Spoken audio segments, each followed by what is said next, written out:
You're listening to the Aesthetically Speaking podcast, presented by Nextech. Hi, everyone. Welcome back to Aesthetically Speaking podcast, presented by Nextech. I'm Robin Ntoh, your host, and today we're meeting with Glen Holden. He is the VP of Strategic Technology Partnerships at Synchrony, which we know more often as CareCredit. Glen, so happy to have you here today. Tell us a little bit about yourself and tell us a little bit about the Strategic Technology Partnership. Yeah, thanks for having me. I appreciate it, Robin. Yeah, so Glen Holden, VP of Strategic Technology Partnerships. I'll take you back how I actually started with CareCredit in 2007. So yeah, going back a few years. I started in sales. I was what they call a practice development manager. I would go out and visit practices, talking to them about using financing, how to get more patients to say yes to their care. Did that, and then I became a regional sales manager, which managed a team of practice development managers. And from there, I got into the training game, and I led sales training at CareCredit for several years. And after that stint, I was able to get into this VP of Strategic Technology Partnerships. And it's a really unique role because you're not only dealing with C-suite types, but you're also navigating the internals of our internal sales teams, our marketing teams, working with different people inside the tech partners, doing a little BD work, trying to see if other companies would want to partner with us. Really unique role, and I'm really enjoying it. That's exciting. Thanks for sharing that background, because I think it lends itself to a little bit more about what we do together as partners. But more importantly, it really helps us understand where there is a sales component to what we see as financing. So, Glen, let's kick this off and talk about different ways that we see financing as a play for attracting new patients. Tell us a little bit about what your thoughts are on that and what you've seen in practices. Yeah, one of the biggest benefits of financing is giving people a way to pay for the care that they want. If you look at some of the big box stores that are out there, I remember when I was in the retail business, speaking with a gentleman who ran a furniture store. And the thing I thought was pretty surprising that he told me was, I can't get anybody to sit on a couch or lay in a bed or look at a dining room table unless I let them know how they're going to pay for it. And when he said that, I was like, wow, he hit it right in the head. However, when I went back to my healthcare roots, I looked at whether it be in the cosmetic, the derm, even when I was on the dental side of the business, nobody did that. I mean, the procedures were just as expensive as the furniture, but nobody let people know how to pay before they came to the office for a visit. Pretty interesting that you say that, because I start to see that more and more now. I see some of the other vendors in this space starting to offer different ways to finance and how they're focusing on that. So I think that we also think about the generations out there, and I've done a lot of reading how the Gen Z really focuses on the buy now, pay later and what that does to attract them to a practice. So I see that this is a big opportunity for practices. Where do you see that your practices are leaning in and using this? Or do you think that they're just not really using this as well as they could? I think some of the more sophisticated practices do leverage financing and do put it in their ads, have things on their website, but there's still a big majority that just don't, unfortunately. They don't, let people know how you can make it affordable for them so that they can get, the care they want and need. Yeah, breaking down those barriers, I think, is going to be key. I think it's all about when. I think you hit something. You said, website. Is it on your website? Is it front and center? Do we talk about it before the patient comes in so that you can reduce that fear? Have you seen other creative ways where practices have actually been more strategic in how they actually represented CareCredit as an option or financing per se before the patient even walked in the door? Yeah, I've seen them, put it on some marketing materials to let them know that we offer 12 months, 18 months. I've even seen in the practice where they'll have signage. I've seen some customized signage. I've even seen like pins and buttons, ask me how to finance this, treatment today and that kind of thing. I've seen them, get more creative there to let folks know how they can pay for it. Yeah, no, I think it makes sense. Breaking down those barriers is key. I'll see practices where people will come in and they won't even think about financing because it maybe isn't something they're worried about. But as they're checking out, I think that's another way that we can actually make that more visible to people. Some practices, quite frankly, don't present it because I think they're more concerned about the cost of the practice. I think, well, maybe this is going to begin an opportunity for you as a business to sell more, to increase your ticket size, which we'll talk about in a minute. But I also think that financing has a play there because we call it financing, but maybe it's your own personal credit card or stash that you can use to actually pay for those procedures that become, your own little hidden treasure that you're not sharing with your significant other. I think that's still very common. I hear about it still in practices. I'll still never forget the day I was in a practice where a patient had said to the staff, they were coming out of surgery, they said, prior to going into surgery, they had said, listen, my husband's picking me up. They know I'm having X and Y, but they don't know I'm having Z. Please do not tell them that I'm having Z done today. I'm like, you mean he's not going to notice? But these are the things that I think we still come across within this space that in the aesthetics arena, people just don't necessarily want all of it to be known. And they're using their different financing options to do it. So I think that there's big relevance in it. And maybe there's an opportunity for people to think about using that in some of their advertising as they're thinking about how they attract patients. From your perspective, just shifting gears a little bit, when do you think is the best time to actually talk about financing with a prospective patient? As early as possible, to be honest with you. Again, let them know how they can pay for it as early as possible. One of the things that I wanted to share is like money is a very personal item, right? Think about in your life. I mean, I don't know how much my best friend has in his checking account. I don't know how much, my parents have in their bank account. Like, I don't know. It's personal. These are people that I have good relationships with. I don't know. And so when you think about how personal money is, it's very good to have a practice kind of like open the conversation that financing is available. So it doesn't seem like you're begging or, hey, I can't afford this. Because quite honestly, people won't say that they can't afford it. They'll say, let me think about it. Let me talk to my spouse. Let me, that's them saying I can't afford it. That's what it sounds like in real life.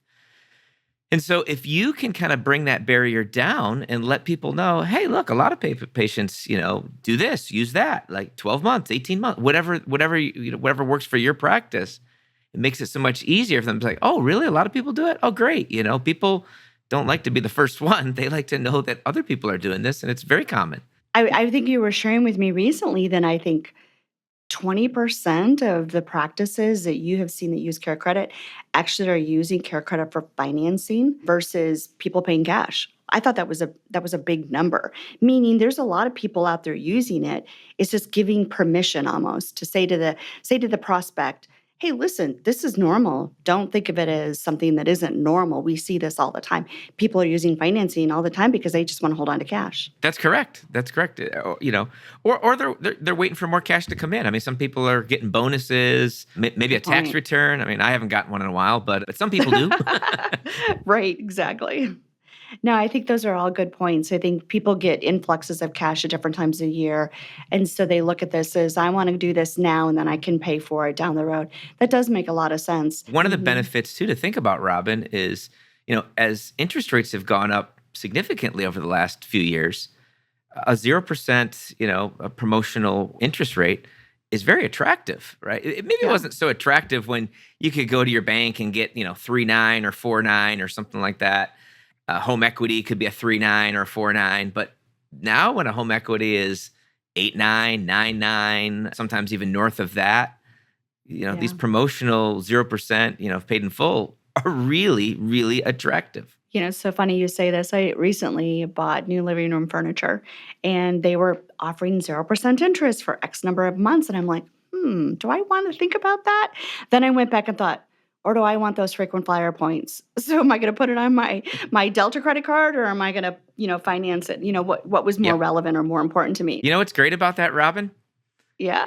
You got the opportunity to make that choice. Many practices that I observe, they don't give them that choice, right? It's kind of like financing is the last ditch effort.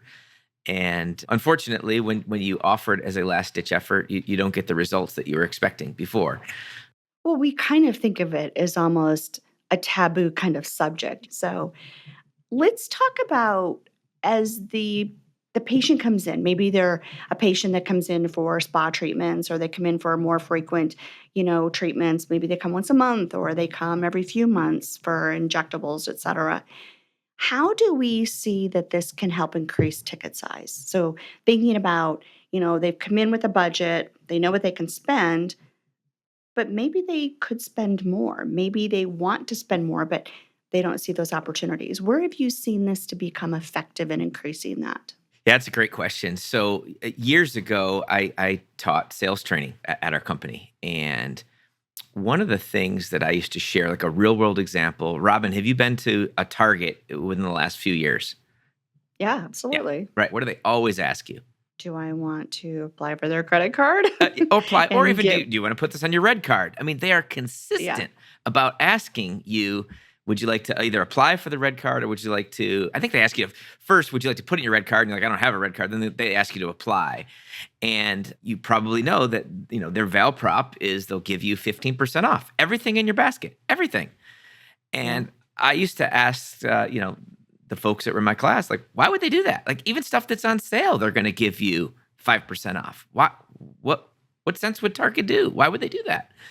And the rule, or the reason is because they know that people that have that red card spend about 50% more than people who don't. People just come in like me that has a Visa or cash in my pocket, and they also make more trips to the store, so they visit more often. So when you're looking for good customers, it's a customer that spends more and visits more. Well, the same could be said, true. right, in our practices. If you have a dedicated way for people to pay, it builds loyalty. So hopefully they come in more instead of getting Yeah. Botox every 3 months. Maybe they come in every 2 months, right? What would that mean over the course of that patient's career with you? I can see it definitely increasing the lifetime value. Yeah, for sure. Yeah, Totally. exactly. And because CareCredit is a revolving line of credit, that means if you get 5,000, you can use up until 5,000. If you pay down 1,000, then then you got that extra 1,000 back. So it's revolving, so you can use it over and over. So it really fits nicely in the practices that have recurring folks coming in and over. It just spreads out the opportunity. I mean, if I think about what the average encounter value is, I think AmSpa they just released all of their numbers for the 2023 year, and it was, around 500, a little bit over $500 is your average ticket. And okay, so, I talk to practices all the time, and they're thinking about, well, how do I increase my revenue? Well, okay, if you've got three providers and each of them increases their average ticket by $10, I mean, that may not seem like much. Okay, let's just add $50 to that. And if they did that over the course of X number of people that they see, and if they did that over X number of months, that little bit that they're increasing their average ticket, their P&L is going to change dramatically at the end of the year. So think about, it's all about what's in the patient's wallet. And That's you're right. basically you're expanding opportunity because you're expanding their wallet. So they can still use your credit cards, they could pay cash, but now they have another option that may have an opportunity for them to save that cash. Going back to what you had said before, now I can actually think about, well, I'm having a bonus that's coming up in 3 months. I'm going to go ahead and do the 0% financing because I really don't want to use my credit card because I'm going to pay interest on that. I'd rather do the 0%, 3 months I'll pay it off. And voila, they actually spent more during their visit because they felt the freedom to do it. Yeah, there's a lot of studies out there that support that. But I think that the studies are there. We talk about it, but we just don't see the activity around it. I think there's this stigma around it, and practices feel like they don't want to put that pressure on their staff to feel like they're salespeople and that they're trying to sell them to a credit card, when in effect, it really is just presenting the opportunity to the patients. Do you want to put it on your red card? Well, I can only imagine what that would mean in a practice. They'd be like, red card? What's a red card? Yeah, that makes sense. I think that someone should take that and run with it. I challenge a practice out there right now that's listening to this. Think about what that would mean to your practice. Take that and just run with it and see what that actually does as a benefit to your practice. What have you seen that's creative in practices as you've worked in this space where they've actually worked to expand around that ticket size, other than education, which I think is great, but anything creative you've seen that you can share with our listeners? Yeah, one of the things that I've seen is when I talk to practices about maybe there's some seasonality in the business where they may say, "Oh yeah, we're a little slower, these months, let's say, the beginning of summer, June and July were slow." And, I'll ask a question like, "Well, what have you done to try to fix that?" And many times it seems like they're still kind of slow because a lot of times what their solution is to just discount, their products and services, which any doctor owner that I've spoken to, that's not usually something they love to do. But what I have suggested is, hey, I see that you typically offer a 6-month, deferred interest, zero interest, if paid in full, program. What if just during these slow months, maybe offer a 12, right? Because if you're financing $5,000, okay, $5,000, and you're using a 12-month, it's $417. Why do I remember that? I just remember it. But okay, so think of $417 for that's your monthly payment on 5,000 at 12. If you offer 24, I know it's going to cost you a little bit more, but how many more people are going to be able to say yes when now it's $209, right? It's way more affordable. And so during those slow times, maybe you offer a promotion that's a little bit more aggressive than you normally offer. And then you'll get more people to say yes and, fill the operatories, fill the chairs, that kind of thing, so that you can move forward. And if you think back out, I give you a lot of retail examples. If you think, when things are slow or, right before like the Super Bowl, like Best Buy is putting their TVs on sale. At the end of the year, when the car dealer is trying to get rid of the 24s and the 25s are coming on the lot, you're going to get a good deal on the 24 and you're going to get better financing deals. You won't get those deals in the 25s, only on the 24s. And so we never want to turn our places into, car dealerships because it's a terrible experience. But Yeah, truly. you do see where like this works. Like, like things are slow. Let's offer a little bit more and get people excited. Again, put it on your website. If you're sending out flyers or emails, let them know, hey, for a limited time, we are offering 24 months. I've seen people do it. I've seen them double, sometimes even triple their acceptance rate. I love that you call it a patient acceptance rate because it's true. I mean, we think about it as conversion, but in reality, you're giving them an offer and they're accepting it. And it's all about how we're expanding that opportunity back to that patient. Love the fact that you actually talked about the seasonality as well.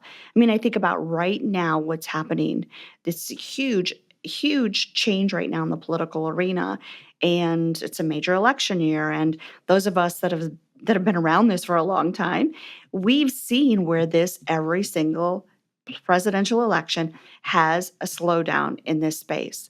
And we don't necessarily talk about it, but it happens. I mean, people stop spending and they hold their money. And I don't know why they do, and it doesn't even matter who wins the election because they still just all of a sudden the floodgates open and then they start spending again. But it's up to that point where things slow down.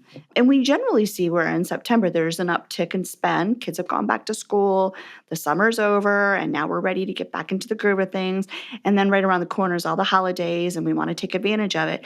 But right now, we historically see a little bit more of a slowdown, probably more so than some years, because we're just heading into that whole election. And so that's going to impact practices. And I think what you said will be another way to expand that wallet for the patient to potentially get them to say, you know what, I'm going to do this. You know what, then we'll wait and see what's going to happen. And then I've got 6 months to make a decision how I want to pay for this. And I think it helps expand that opportunity for practices they're just not thinking about. Glenn, one of the other things that I think I hear about in practices is less about the patient, but staff. I mean, there's some resistance there sometimes into incorporating new processes that will actually afford the practice more revenue share or opportunity to increase that ticket size of the patient. And I think about, well, why would that really be a burden or a problem with the staff? And then I go back to, okay, well, they've got their software that they use within their practice. I mean, I know Nextech. Nextech's a practice management software. And then there's things that are outside of the software that they're having to deal with as well that become more clicks, more processes, more to manage. And I'm thinking, well, is that really what would be the stop end for them to not want to actually make this opportunistic for patients? But What do you hear in the marketplace when it comes to where there's resistance within the practices to actually offer this more? That's a good question. Look, there's always some hesitation about offering financing. One thing that becomes uncomfortable when you offer financing is if the patient says, "Yes, let's do that," and then you don't get approved. Like that's Mm, yeah, because you're excited. Hey, let's do X, Y, and Z. Okay, hey, let's do the application, and then it's like, oh, big yeah, deflation. yeah, exactly. And it's like, Almost embarrassing, right? Yeah. yeah, and For it's both. you've got to be really strong to be able to pivot from that, right? And Yeah. look, Yeah. there's ways to pivot from it. I know our company allows you to use a co-applicant. So that would be something that you're like, oh, okay, is there somebody else that would like to invest in your care, right? And you can kind of pivot off of it. But there's no doubt about it. Like again, that's a tough part. And so go through a few of those and you get a little gun shy to offer financing. There's no Mhm. doubt about it. So, when you're Right. picking a financing partner, approval rate should be one that you should be really, concerned about because the less times you have to do that, the better. I think that's a really good way to think about this. And that's probably why staff are like, I'm not a bank. I don't want to be the person that says no. I don't want to be the bad guy. That's right. Okay, so I go back to that's one of the key things that we've talked about here internally is how do we create that opportunity? So now we've established there's a good reason why they probably don't want to do this. Is there a way to actually circumvent that? Can I get insights into potentially what might be available to the patient before we even have that conversation? And that's one of the things I love about integrations. And I go back to, and I learned about it recently, shame on me, that there's this really cool, almost, it's like a report, it's a glimpse into what's available. And listen, I'm not able to talk to it, not nearly as well as you. So I'm going to let you kind of tell us more about what that is intended to do. Yeah, great question. So you're referring to what we call our batch quick screen tool. And what the batch quick screen tool does is about 5-6 days before the patient's appointment, we take all the patients. Let's say you got 20 patients coming in on Monday. So 5 days before, they're going to take those patients, grab the information that you have in your software. So name, address, birthday, phone number. And we're going to first try to identify, do they have a CareCredit card? And if they do, we will post that on the appointment on the ledger type thing so that you can see, hey, Robin's coming in. She has a CareCredit card. She has $6,000 in available credit. Pretty helpful, right? Pretty helpful when Yeah, somebody's coming totally. in. Even if you're a new patient, even if you've never been there before, if you Wow. don't have a CareCredit card, right? We're going to take that same information that's in the software, name, address, phone number, birthday, and we're going to try to pre-approve this person, this patient coming in. No hit to their credit. It's a soft inquiry, but we're going to basically, do that pre-approval process. And then also in the software, it will say, hey, you're pre-approved, Robin, for $5,000. So how helpful would that be? And so do you have a card? You don't have a card. All right, we're going to pre-approve you. If you're pre-approved, if you don't have a card, and you're not pre-approved. It doesn't mean hey, you're not going to be able to get any financing. It just means you're going to have to do the real application. But Yeah. if you can identify these card holders and their available credit along with pre-approving the people that don't have a card, it's huge. I'm seeing in our Nextech practices about 60% of the time we either identify a card holder or we pre-approve them. That's Wow. amazing. That's Yeah. impressive. Yeah. Well, I mean, it takes away the frustration of a staff member. I also look at this as, we always lean in on patient experience. How great are we making it for the patient?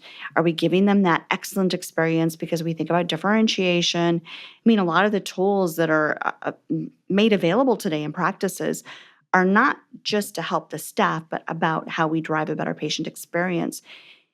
And with that in mind, again, I go back to, a tool like financing and think, does that improve patient experience? It should. But what if that patient who now looks at you as the gateway, I'm the patient coordinator, I'm the checkout person, I've now set you up for financing, you've gotten approved, you've had a great experience in the practice, and I forget to make my payment. And all of a sudden, my interest rates go up. Okay, well, I would expect that to be with any credit card, not just a CareCredit credit card. But I think a lot of times what I hear practices say is that represents us poorly because it looks bad to the patient. And I say, well, okay, but that would be true for any credit card. And so I think about that is that's not really a bad experience because of what the practice did. It's because the patient made a mistake. But I also go back to it and think, well, does the practice have any recourse? Can they help the patient? And can they ultimately become the hero here? Absolutely. And, if you look at our 35 plus year history, at CareCredit, we've always tried to put the cardholder and the patient first. We've waived fees. We have tried to keep them on on the promotion, even if you've missed a payment. If you get to the end of your 12-month and you've forgot to pay your bill or whatnot, if you call in, typically, they'll give you a month extension. Ultimately, we want people to use the card again. And Yeah. if you're supposed to pay on, July 10th and you forgot and you paid on July 13th, if you call us, they're going to take care of you. They're going to take care of you on that. And one of the things is I remember we did a study where, would you recommend this to a friend or a family member? And it was 90%. Don't quote me exactly on it. It was 89, 90, 91, whatever it was. It was very high. And I always love to quote that one. Why? Because if you were going to recommend something to a friend or a family member, you'd have to think you were pretty proud of it. And typically people that have used it, are pretty happy about it and will recommend to a friend or to a family member. Glenn, I just want to kind of really circle back here, full circle. We've talked about where this is going to help us attract new patients, where it really helps us increase revenue for practices because we're expanding what we can do for patients. But then we've talked about the staff and what we can do for them. We know that an integration is going to help staff. I mean, Nextech has the stats. It's more than 3 times faster to process directly from the software, reduces fraud, it reduces all types of risk within the business. But how do we help our practices overcome some of the understanding of this? Do you have resources that can help practices learn how to tactfully have conversations about the financials with their patients?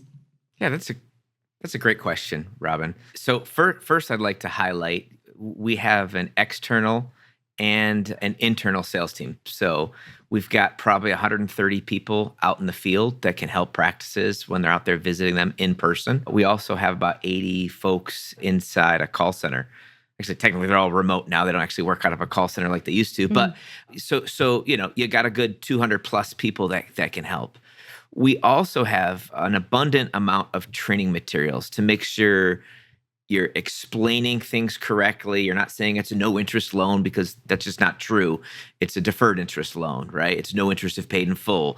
We just want to make sure that we're very clear on how we, our practices promote this so that the patient, doesn't have a bad experience. We actually have a CareCredit certification training course that practices have to do every 2 years. But the people that are talking about financing and talking about specifically CareCredit would really benefit from that to make sure that their patients have a good experience and therefore they feel like they had a good experience in the practice. Because I think you mentioned it earlier, right? If they have a bad experience with CareCredit and the practice is the one that said, hey, would you like to put this on your CareCredit card or would you like to apply for this?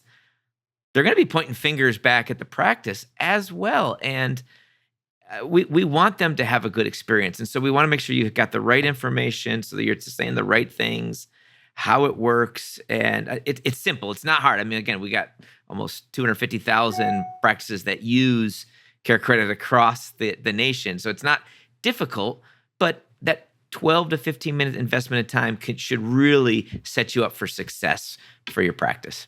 I think it goes back to financing is here to stay. It has been part of our consumer spending history for years and years and years.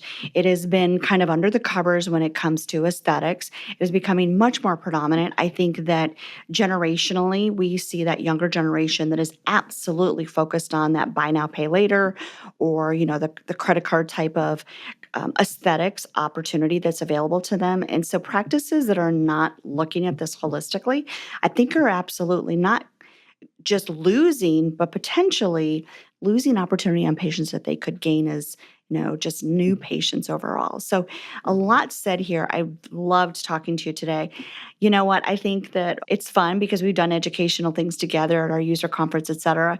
But I think one of my favorite things is the takeaway that we're going to share a little video with you that you should think about Nextech and CareCredit as great as peanut butter and chocolate. And I'll leave you all with that today. Thank you very much. Thank you. Thanks for having me. CareCredit. Nextech. Hey, you got your CareCredit in my Nextech. And my CareCredit. what? Delicious. Two great tastes that taste great together. Thanks for listening to Aesthetically Speaking, the podcast where beauty meets business, presented by Nextech. Follow and subscribe on Apple, Spotify, YouTube, or wherever you like to listen to podcasts. Links to the resources mentioned on this podcast are available in your show notes. For more information about Nextech, visit nextech.com, or to learn more about TouchMD, go to touchmd.com. Aesthetically Speaking is a production of The Access, TheAXIS.io.